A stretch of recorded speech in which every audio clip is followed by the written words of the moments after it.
What's up, you guys? My name is Liv, and this is Bombshell Beats, where we're going to talk about all things music. That's right. Thank you for tuning in today. Today, we have a fancy topic, one that I had to do a decent amount of research in because I am not the most techie gal. So I had to learn a lot before I was ready to talk to you guys today. I digress. The topic today is it's AI in the music industry. So, yes, AI in the music industry. AI is becoming more and more controversial. I would say some people are really against AI art in general. Some people are starting to become more for it. But I don't know. I'm not really here to talk about that. I'm here to talk about the facts. So what exactly is going on? And yeah, I might sprinkle my opinion in there. We'll see. We'll see if you guys can tell how I feel about it by the end of this podcast. But anyways, let's continue. Sorry, I'm looking down at my notes. I need to stop doing that. I apologize for. And here I am drinking water now. This is my nervous habit. If I'm on a Zoom and I'm drinking water, you know that I'm tweaking. All right. So anyways, let's get into specifically AI in the music industry. I'm not going to talk about other industries too much, just music and how it pertains, because that's what we do here on Bombshell Beats. We talk about the music industry. So, what is AI in music used for? That's a great question. A great way to start off this topic. AI in music has a few functions, one of which being sound optimization. So the real question here is with the sound optimization, it can take a really crappy audio recording and make it better. Like, for example, the Beatles, they restored John Lennon's voice and put it in one of their tracks, and it was able to get released. So that was kind of cool. That was a good thing about AI. But with the sound optimization stuff, I worry that a lot of the audio engineers and people who are producing and mixing and mastering are, there might be less and less need for them because it will become easier to do it on your own. But I really hope that doesn't happen. I hope that AI can be used as a tool for the engineers to make the process faster so that they can make more money. So I guess it's just all up to them and how they take advantage of it and how they prove to their clients that they still need the actual audio engineer themselves. You know what I mean? So yeah, that's kind of scary, but also could be kind of fun because Lord knows me, as whenever I'm, messing around with Logic Pro and trying to record stuff, my mixing skills are not that good. So for me, I would either go to YouTube and spend hours trying to figure it out, or I could just hop on the AI and get it done faster that way. So I don't know, an interesting thing. AI can also be used to make beats, and a lot of the times these beats that it generates are not copyrighted. So unless you were to go about it that way, get a PRO number and go through a publishing company and start getting rights. But yeah, so that's kind of fun. So people don't actually have to make tracks anymore, but it's like, oh no, what happens to the composers who are making, short form songs? That's just could be kind of scary. It can also be used to recreate voices, which is also kind of freaky. But some people now are copywriting their AI voice. And if you're a voice actor and you're not doing this right now, you probably should be. Here comes my opinion. Dun dun dun. If you're a voice actor and you have not copyrighted your AI voice yet, that's probably not a bad move because I feel like or I have seen a few voice actors come out on the news and YouTube and such and openly admit that they've lost royalties on their voices. And it's people who have great voices, like National Geographic voiceover level content. So that kind of sucks. But at the same time, the ability to recreate a voice can be a good thing. Like, I don't know, it's all a matter of perspective. So yeah, AI can also be used to separate track elements. So if you have one big MIDI file with a bunch of crap in it and you want just the drums out of it, or just the guitar, or just the trumpet, who knows, whatever. You can isolate those sounds a little bit easier now, which instead of having to, individually separate each MIDI region out, or if it's a live recording, like there's no really MIDI files, so you just have the sound waves, so I can pull out of that, which is pretty interesting. I think that aspect of AI is going to be something that people can use. But yeah. So there you go. There's a little bit of what AI can do in the music industry. I'm sure there's more. That's just my knowledge and my awareness at the moment. But yeah, it's just, I feel like it's just another technology that we can either choose to embrace or that we can choose to, shun and be fearful of and ignore. But to be honest, that, the people who have ignored new technology in the past don't get successful from it. It's the people who jump on the new stuff that's going to, further them. An important thing about AI is that it generates, it doesn't create. And people, nowadays there's so much stuff out there that in order to be a good artist, there's a book out there called Steal Like an Artist. And it's got some good, wise stuff in there, because it's like, nowadays there's so much content that you have to know how to pull from other people's content and or figure out if it's similar to yours or not and make something new and amazing. And with AI could be a potential new way to filter down all that content a little bit better. Or AI can produce more stuff so that you can use it in your own way. There's this one YouTuber called Polyphonic, and he works on collages, and he talks about how when he makes a collage, he's taking all their other people's art and putting it in his own layout to create a feeling or whatever. And it's just, in a way, we could use AI in a very similar way. And AI, I don't know, I think I already said this, but AI is not really, I don't think that scary in the creative field, as long as proper legislation is in effect, which we can get into. Like the whole intellectual property bit about AI is kind of freaky. We'll get into that, but I do want to talk, ADHD, going back to this like sense of moral panic that people have about AI. You got to jump on the new technology. You have to know about it. And I think that's part of why I'm here talking about it today, is because it is relevant and it is something that you can't just, ignore. When people started digital downloads in the music history, that was a big step in the music space. And people, as a result of these digital downloads, it started the era of piracy, right? And out of piracy became streaming.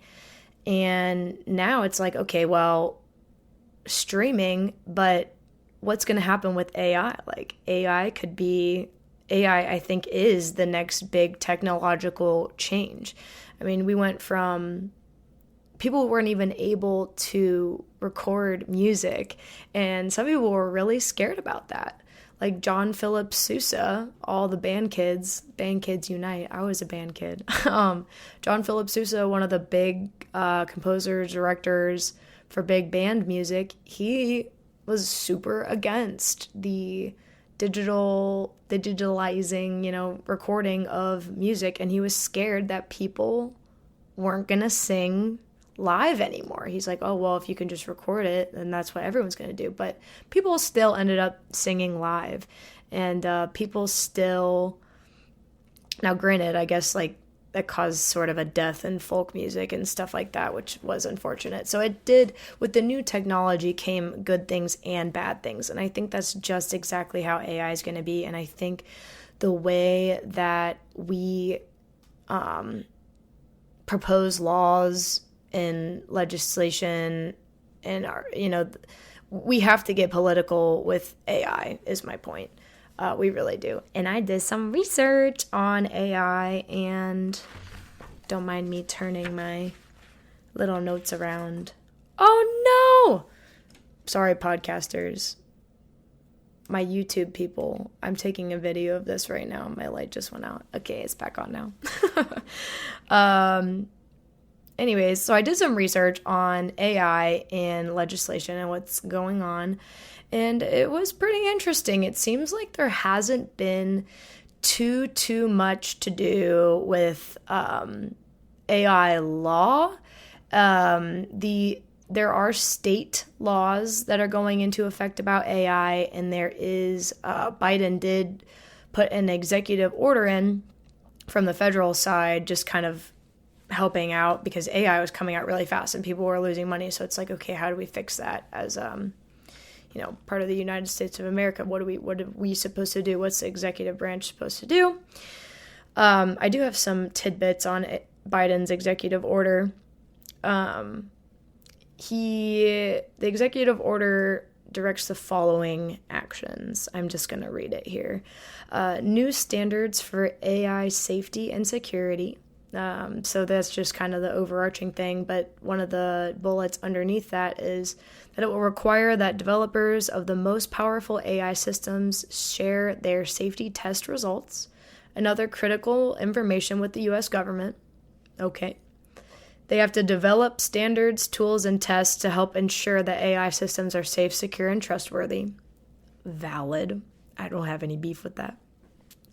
It protects against the rights of using AI to engineer dangerous biological materials. Valid. But it's like, I wonder which one of these actually affects.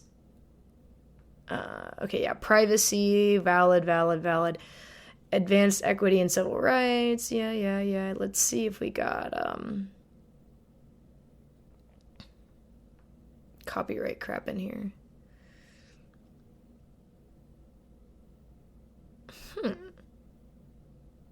Actually, I don't think it's not too into copyright, which I guess would influence music the most. I didn't read all the way through this. It's kind of long. If you're interested in Biden's executive order, that was, it looks like, I don't know, this was posted on the whitehouse.gov on October 30th of 2023. So this is kind of old news, I guess. But yeah, if you're interested in diving more into that, then you definitely should. But I'm not seeing too much, like, copyright stuff here, which is interesting because maybe they're just kind of trying to get the states to do more of that. Ohio law, this is really interesting. Not many states have actually, like, implemented laws. I think it's, like, a little over half of, like, proposed and enacted laws. But Ohio was where I live, and I feel like a lot of my audience is probably from Ohio. So this could be relevant to y'all. Ohio has not passed this law, to my knowledge, but they have proposed it, and it would require AI-generated products to have a watermark on them. And then there's a few other things as these laws tend to go.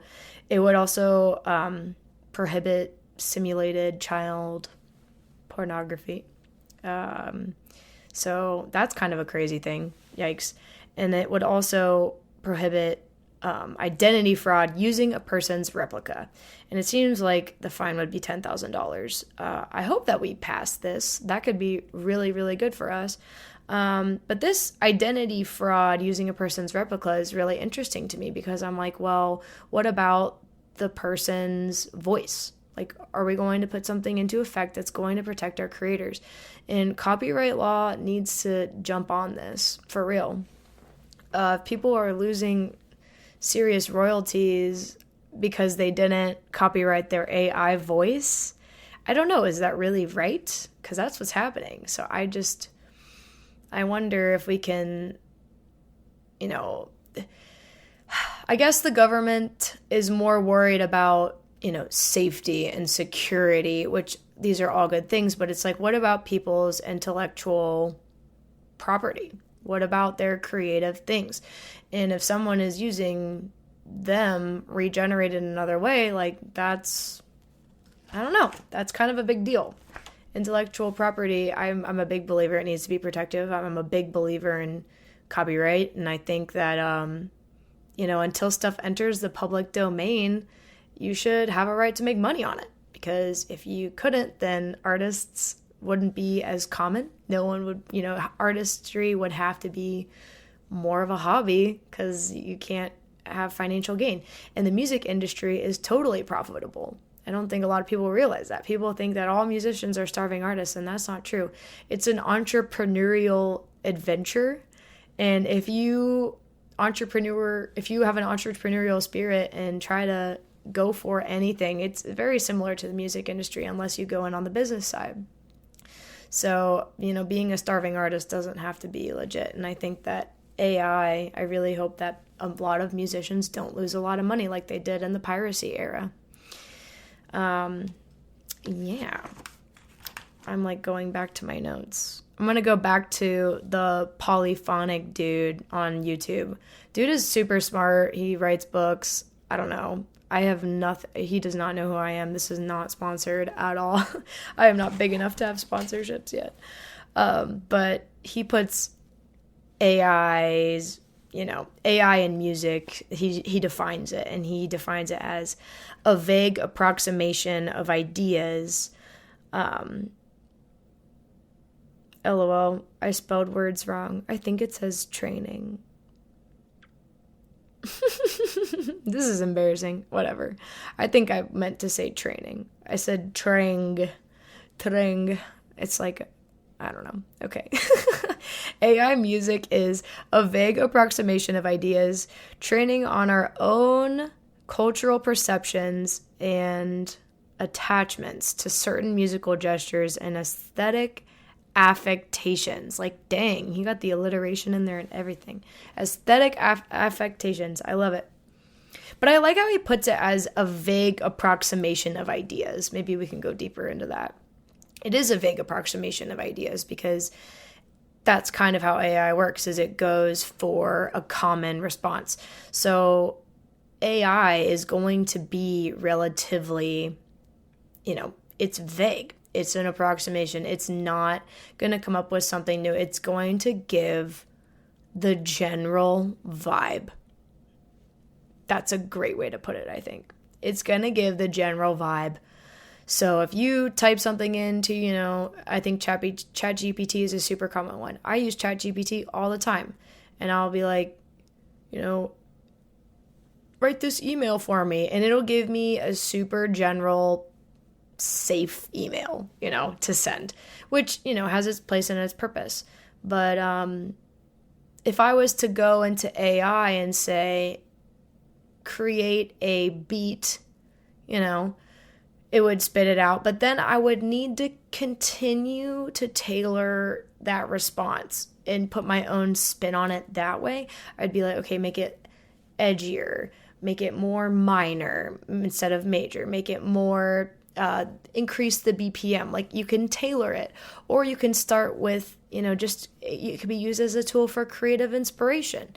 You could look at the AI generated beat or track or whatever you created and you could use that as a starting point. I mean, what's I don't think there's anything too wrong about that, because AI music kind of sucks. And I don't think it'll like get much better, because cutting edge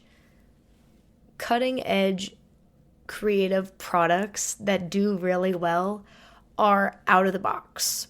They, they might have some semblance of popularity in them, like, 4-chord song or 4-on-the-floor beat, like something, or elements of genre could be applied but it still has to get your attention and grab you. And in the day and age where we have so much content overload all the time, and so much, we're just constantly absorbing stuff, it's like, the AI has to stand out in a way. And I don't think that the way AI, like the products, AI doesn't have the ability to have that wow factor, because it's only going to do stuff that's been done before. Because that's all it knows, because it knows what we feed into it. Yeah. So maybe this AI tool is going to push us, absolutely, as a country, as a world, and it's going to push the states to jump on and make sure that the people who live in this state are making money. And if the legislation is not, jumping on making sure that their people can make money because of AI, then they're going to get further behind, and the other ones are going to get further ahead. And this is not the first time this has happened. This happens all the time, and with so many things. So the real question at the end of the day is, what do the states care about, and what do they want to focus on? One really interesting thing that I noticed about AI law in the states is that pretty much all the eastern side of the United States is pretty much, we got the AI thing going on, like bigger or more populated states, not bigger states, but states that are kind of in the middle of the country aren't really jumping on AI as much. Like California definitely did. Florida definitely did. Nashville definitely did. Ohio definitely did. And, Oregon and Maine and all this kind of outer parts of the United States. But on the inside, you got your Montana's not on the inside, I don't think. But, the South Dakota, and like all these states on the middle have not jumped on AI as much, probably because they're not as worried about that. There's other things that are taking up time and money in their legislation. So if you're an artist and you live in one of those states that is not helping protect your AI rights, then best of luck. You're going to have to find some loopholes and some other avenues to make sure that your voiceovers are not they don't have royalties on them from some other party. Yeah. Well, I think that's about all I have. This is a kind of new topic for me, so that was a little hard to talk about, but I think I did okay. Hopefully I got some good things across that can help you, or made you realize something you didn't before. I appreciate you guys joining in today on Bombshell Beats. If you're listening in a podcast format, I also have Bombshell Beats on YouTube that you can look up as well. I have videos there, and I'm pretty sure, this is bad, I'm like 90% sure it's bombshell.beats. I should just know this off the top of my head. What if I do a quick Google for the real ones? I'm like 99% sure. I should have looked this up before. It's bombshell_beats on YouTube. There we go. I'm starting to create my brand. Ooh, it's like crazy. I got my art up there. I made my art, no AI. Didn't even use AI to create my art for my channel. I make all my thumbnails myself. But I use Procreate. I don't know if y'all use Procreate. That's pretty cool, but I don't know. Maybe I will start using AI in an artistic way. It's going to be a tool, and we're going to use it. And some are gonna, it's here to stay. It's not gonna go away. So I think we just have to adapt and overcome, just like we do with all new technologies. So, all right, y'all. Bye, guys. Thanks for tuning in. That's a wrap.